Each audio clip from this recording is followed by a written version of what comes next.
ગુજરાતમાં તમામ ધર્મને સમાન ન્યાય આપી દરેક ધર્મનું મૂલ્ય અને સિદ્ધાંતો પાઠ્યપુસ્તકમાં સમાવવા બાબતે સ્વયં સૈનિક દળ દ્વારા કલેક્ટરને આવેદનપત્ર પાઠવી રજૂઆત કરી હતી।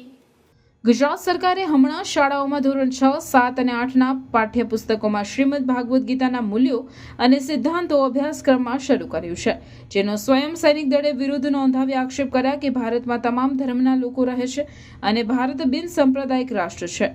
તો જો મૂલ્ય નિર્માણની જ વાત હોય તો તમામ ધર્મોમાંથી જે શ્રેષ્ઠ મૂલ્યો નિર્માણ કરી શકે એવા પ્રસંગો લઈને પુસ્તક બનાવવું, કેમ કે શાળાઓમાં તમામ ધર્મના વિદ્યાર્થીઓ અભ્યાસ કરતા હોય છે તથા તમામ ધર્મો જેવા કે બૌદ્ધિક, ઇસ્લામ, પારસી, જૈન વગેરેને યોગ્ય ન્યાય મળવા માંગ સાથે દેશના રાષ્ટ્રપતિ, રાજ્યપાલને સંબોધી એક આવેદનપત્ર પાઠવી રજૂઆત કરી હતી અને આક્ષેપ કર્યા હતા કે આ યોજના જો રાષ્ટ્રમાં લાગુ પડશે તો આવનારા દિવસોમાં અન્ય ધર્મ ઉપર ખતરો ઊભો થઈ શકે છે।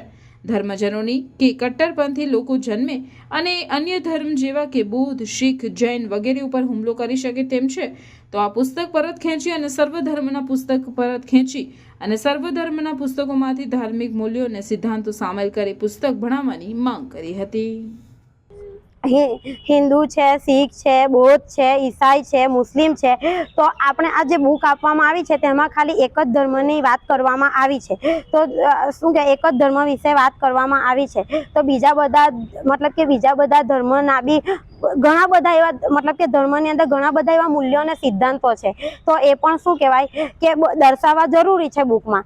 બાકી એ એક જ આપણો શું કે બિન સાંપ્રદાયિક દેશ છે, તો એમાં એક ધર્મ વિશે કેવી રીતે વાત થઈ શકે। અને આપણા આર્ટિકલ 28 ની અંદર પણ વાત કરવામાં આવી છે કે આપણા આર્ટિકલ 28 કે આપણો જે રાજ્ય છે, જે તેનો નાણાકીય વહીવટ છે, તેમાં જે શિક્ષણ ક્ષેત્ર છે, તો એમાં જે શિક્ષણ માટે ખર્ચો વપરાય છે, તો એમાં એક જ ધર્મ માટે ના વાપરી મતલબ કે એક જ ધર્મ માટે વાપરી જ ના શકાય।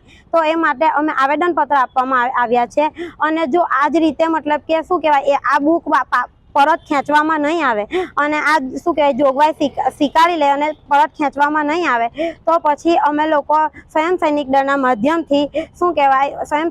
માધ્યમથી તમામ ધર્મોને લઈને SVM Higher Secondary School, managed by Shri Sad Vidya Mandal, Bharuch, established in 2009, English medium school affiliated to Gujarat Secondary and Higher Secondary Education Board.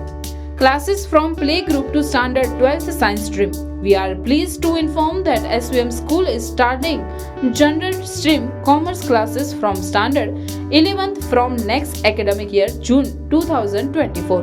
Excellent results in board exams. SVM school is well equipped with the best equipment and model infrastructure.